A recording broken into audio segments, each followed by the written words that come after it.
Muito bem, nós voltamos aqui pela PUC TV para mais um bloco, o segundo bloco. Nós estamos chegando na metade de mais uma edição do É Pra Valer. E se você pegou a primeira parte, você já sabe que o negócio aqui hoje está mais é pra valer do que nunca. E vamos continuar nessa toada assim, porque temos muitos assuntos bons para falar. Vamos falar agora de uma outra coisa interessantíssima do judiciário brasileiro. Calma que não é mensalão, não é CPI, não é nada disso. Mas é a história do Bruno Fernandes, o ex-goleiro do Flamengo, o goleiro Bruno, envolvido naquele caso que você sabe, da Elisa Samúdio. Aí, mostra o Bruno. Estava escondidinho atrás de mim, né, Bruno? Não, Bruno, não é assim não. O Bruno tá naquele solta, não solta o Evandro Gomes Júnior. Já teve, inclusive, uma decisão a favor dele para que ele fosse solto. Mas eis que, nessa reta final do processo dele, nesse processo, digamos, que está cambaleando, ninguém consegue achar a Elisa Samúdio, em todo esse rolo todo, aconteceram 3 fatos bastante estranhos. Primeiro deles, a execução. Segundo o delegado responsável pelo caso, o primo dele foi executado, o Sérgio Salles, de apenas 19 anos. Ele esteve preso também por suspeita de envolvimento, foi solto em 2011 e foi executado na última semana num bairro da periferia, um bairro mais afastado de Belo Horizonte. Na segunda-feira, o Cleiton Fernandes, que é ex-motorista do goleiro Bruno, também envolvido nessa história toda, nesse imbróglio todo envolvendo a Elisa Samúdio, foi baleado e numa possível suspeita de uma execução que falhou. E hoje, no dia de hoje, a polícia mineira invadiu o ex-sítio, o sítio onde supostamente ela foi levada e ficou em cárcere privado, a ex-modelo Elisa Samúdio, para tentar achar, porque mediante uma denúncia anônima que eles receberam, ela está enterrada num local específico. As informações de última hora dão conta de que o pessoal esteve lá, fez o buraco, cavou uma cisterna na chácara do sujeito, novo dono do negócio, não tem nada a ver com o Bruno, e não encontrou nada de Elisa Samúdio. Eu queria trazer 2 dúvidas aqui a vocês, meus amigos. Primeiro, essa situação toda, um atleta envolvido no mundo do crime, não chega a ser uma coisa tão inédita, é um negócio que a gente vê acontecer, são pessoas que vêm de situações, de realidades que propiciam o crime e se salvam pelo esporte, pela riqueza que proporciona. Mas ele estaria envolvido num crime, Evandro Gomes Júnior, ou num esquema de queima de arquivo? Seria uma gangue essa do Bruno? Para ver essas situações todas de última hora, tiro pra lá, tiro pra cá, todo mundo morrendo? Eu não sei, assim, primeiro um conselho pro Bruno, né? Continua na cadeia que pelo menos aí você tá protegido, porque seus amigos estão tudo indo pras cuias, né? Agora, qual a razão? Não, agora falando sério. Eu acho assim, cara, não sei se seria pra tanto, eu tenho certeza que fosse o Bruno uma pessoa comum, normal, queira, entenda como quiser, não estaria preso, ninguém sabe realmente o que aconteceu. Existem cartas anônimas, cartas para lá, cartas para cá, denúncia, não sei o quê, mas nada de concreto. São já 2 anos, né, que ele foi preso em junho de 2010. 2010, exatamente. Junho de 2010, e até agora não tem absolutamente nada. Recebe uma carta anônima, diz que sabe onde está o corpo, o pessoal vai lá e faz papel de bobo. O primo dele que foi executado, segundo relatos, teria dado uma coronhada na Elisa Samúdio quando estava transportando ela com macarrão, né, para a chácara, e foi onde ela desacordou. Mas também nunca provou-se nada, tanto que ele estava solto, né? Tanto que nem a mulher sumiu. Cadê a mulher? Cadê o corpo? Cadê o corpo? Então, assim, eu não quero defender ninguém, mas assim, todo mundo é inocente até que se prove o contrário. E no caso do Bruno, nunca conseguiu provar-se nada, materialmente nada contra ele. Eu, sinceramente, eu acho que o caso do Bruno vai ser emblemático porque vai ser um grande fiasco da justiça brasileira. Se já não estiver sendo. Porque você imagina só se, caso essa mulher apareça, ou caso a justiça mande soltar, o Bruno está com uma ação contra o Estado. Quanto dinheiro ele não perdeu? Um atleta ainda que ela não apareça, renomado, a hora que ele for solto, essa é uma reflexão interessante. A hora que ele for solto. O Estado acabou com uma carreira do cara, acabou com a vida do cara. Porque a opinião pública dele já foi feita. É um assassino. Exatamente. Nunca mais vai ser nada na vida. E aí? Quem vai se responsabilizar por isso? O Rogério Rezende está aqui com a gente hoje, abrilhantando o programa, também formado em Direito, é bacharel em Direito, então tem até a possibilidade de dar uma opinião mais avalizada do que a nossa, de espectadores, por assim dizer. Você, pela análise superficial, é claro, Rogério, você encontra uma razão lógica para que ele ainda seja mantido preso pela justiça brasileira, especificamente pela justiça mineira, já que no Rio ele obteve uma decisão de soltura. Você vê um lastro de necessidade para que ele seja preso? Ele pode atrapalhar ainda em uma investigação? Bom, eu sou formado faz tempo, não sirvo muito com base.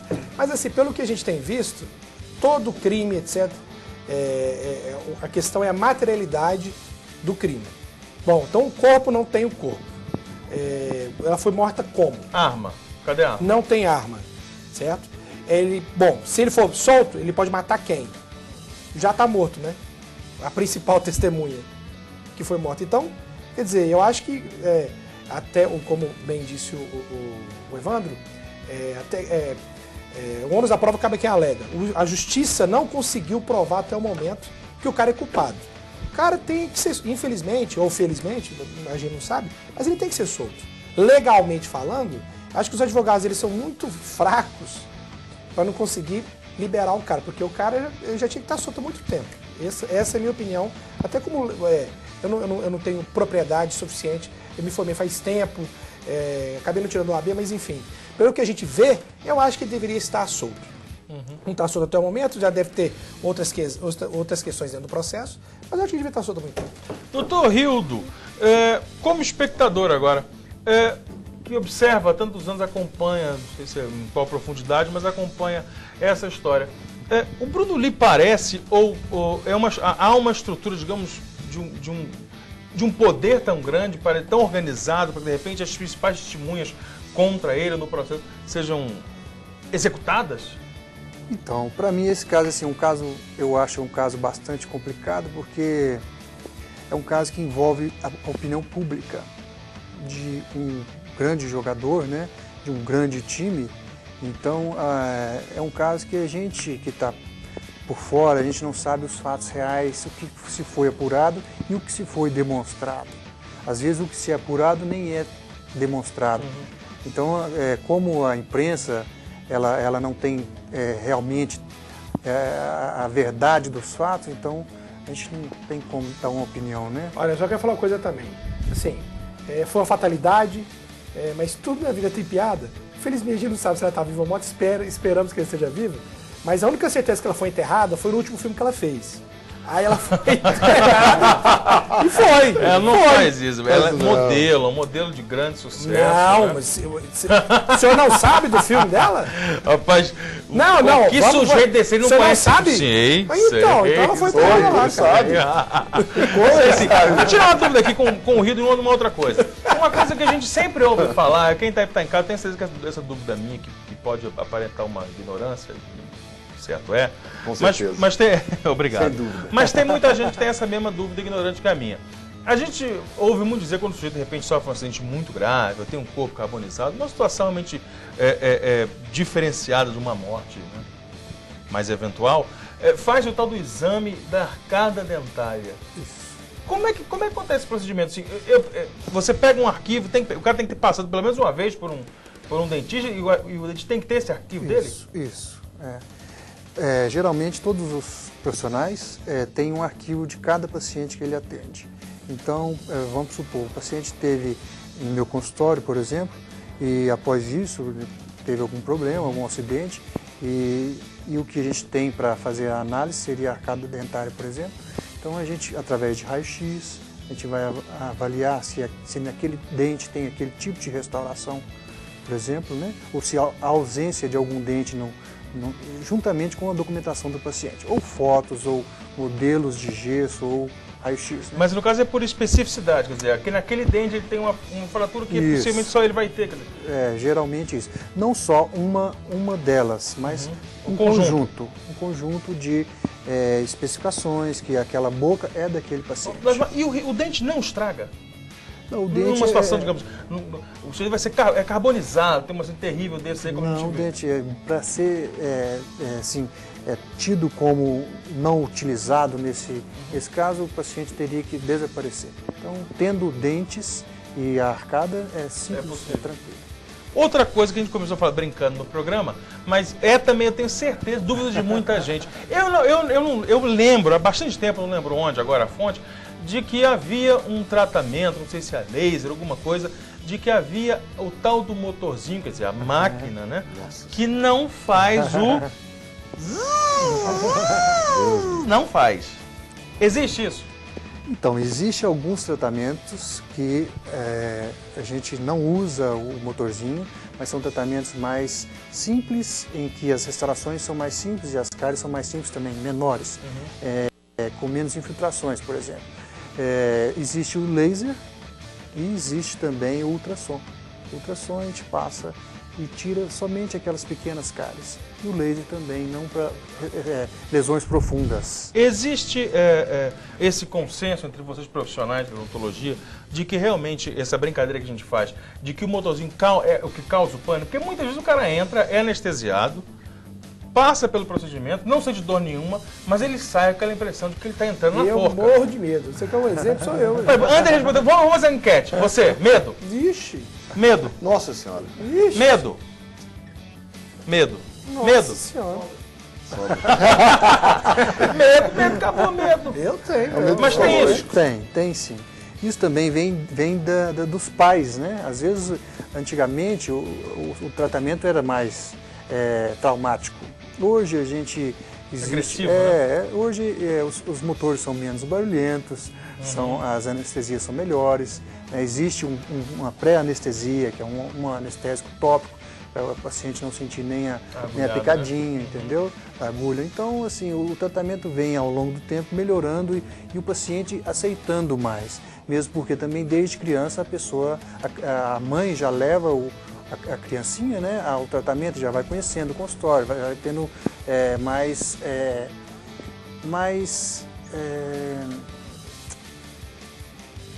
intimidade com o profissional e com o ambiente. Diminui o trauma, Antes, né? só uma roupa branca, só uma máscara já era motivo da criança fugir do ambiente. Hoje... Rapaz, eu não sei nem como é que eu tô sentado aqui do lado dele.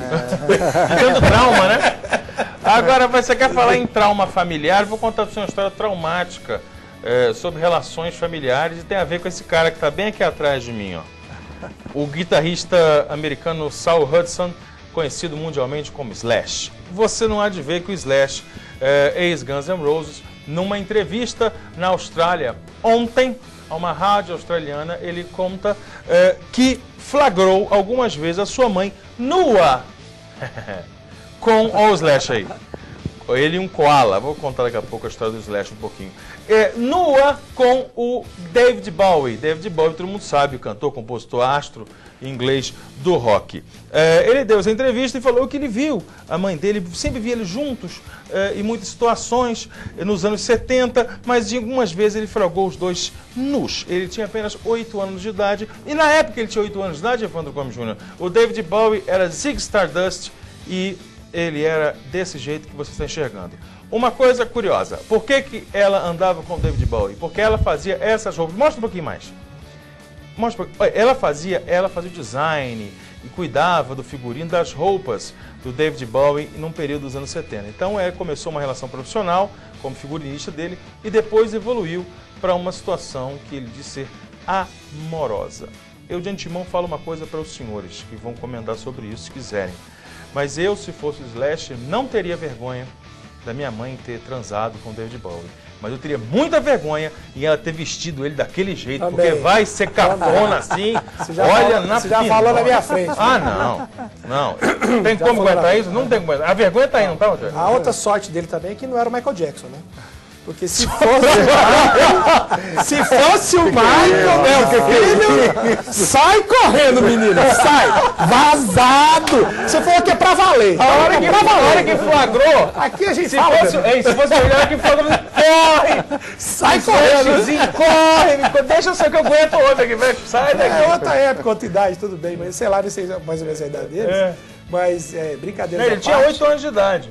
Ah, mas vai fazer o quê? A mãe dele era mulher. É verdade. O Slash era homem e pronto. O Bowie. O Bowie. A gente tava conversando. Pra mim foi até uma surpresa dele ser homem, porque Pô, as histórias poucas que eu sei que o cara... Enfim. Queridão, você tem um comentário sobre o David Bowie? Eu nem vou pôr o Lasmar, a não sei que você queira comentar, porque eu não vou nem colocar nessa fria. O Rogério acabou com o assunto. Acabou com a verdade. Qualquer gracinha que você fizer, ele não tem graça. Ele arrebentou. Ele arrebentou. Então, o negócio é o seguinte, voltando para a nossa história aqui, para o nosso um pequeno universo de Goiás, senador Demóstenes Torres, o inferno astral de Demóstenes Torres, ex-senador da República, não acabou e parece estar longe de acabar. O Ministério Público faz um movimento, move uma ação para retirá-lo também do Ministério Público, ele que é procurador. O Ministério Público, alguns integrantes do Ministério Público protocolaram ontem, no Conselho Nacional do MP, um pedido para que o ex-senador seja afastado do cargo de procurador de Justiça, ok? No dia 20 de julho, ele que assumiu o MP. Segundo a argumentação básica se ele não serve para ser senador, ele também não serve para ser procurador e representar o Ministério Público. Meus amigos, eu pergunto para vocês abertamente, é preciso ir tão longe com Demóstenes? Faz sentido? Vocês enxergam isso de uma forma plausível ou estão pegando pesado com o ex-senador Demóstenes Torres? Rogério. Cara, é pra valer demais esse programa. Aqui desse não tem jeito. Até o talo, amigo. Meu Deus. Até o talo. Bicho, a história... Ele perdeu toda a credibilidade como político e isso veio desencadeando em tudo que ele for fazer na vida. Eu acho que se ele for padeiro, vão ficar de olho no fundo restrições. Sabe que esse cara faz... Assim, brincadeiras à parte, eu acho que o que o Ministério está fazendo com ele está sendo uma injustiça, porque, afinal de contas, ele estudou para isso, ele é um cargo vitalício, que ele tem direito, está sendo afastado pela moral. Estão pedindo ainda, né? Estão pedindo, mas pelo jeito vai ser afastado. Tem condições, né? E o que está sendo pontuado é o quê? É a idoneidade, a honestidade dele, certamente. Esse vai ser o ponto fundamental, porque embasamento jurídico ele tem, ele sempre foi um cara competente. Conhecimento, né? Aquela história. Quando a pessoa sai nas colunas sociais... hoje eu estou conhecendo você pessoalmente, Morgantini. Para mim, deste momento aqui até agora, você é uma pessoa idônea, você é uma pessoa correta. A gente não sabe no dia de amanhã. Quer dizer, eu estou usando como exemplo assim, qualquer pessoa. Perfeito. E ele era o Marte no Congresso. Ele era o cara, literalmente. Era o que batia na mesa, gritava, fazia isso. Era o grande justiceiro nosso, vamos dizer assim. Era o paladino. E aí, era o paladino. E agora aconteceu todo esse episódio todo, quer dizer, eu acho que estão pegando pesado com ele. Mas ele vai se ferrar. Evandro. Cara, o cara foi expulso da casa do povo, pelos representantes do povo, do Senado. Então ele não pode defender o povo em lugar nenhum. Simples assim. Muito bem, com essa reflexão de Evandro Gomes Júnior aqui no É Pra Valer, falou muito bonito. Você até ia bem demais, mano. Você mandou bem. O que você quer falar? Acrescenta, vai. Cara, que orgulho, velho. Tá. Enquanto ele fica se refestelando no próprio orgulho, nós vamos para o intervalo e voltamos com o último bloco aqui, onde é pra valer.